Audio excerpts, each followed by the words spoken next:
Cup কত করে rasgulla? Cup দই কত করে? কিনবি কোনটি?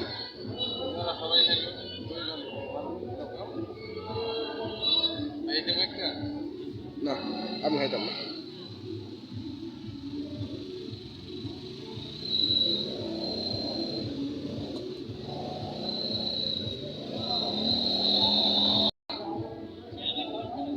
সাতাশ সেকেন্ড মাত্র।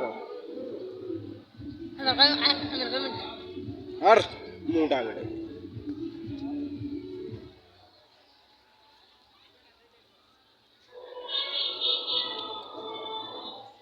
এটার দাম কত? 100 টাকা। আর ওইগুলা? আপনার নাম কি? রতন ঘোষ। আচ্ছা, এখানে আমার নামই দেয়।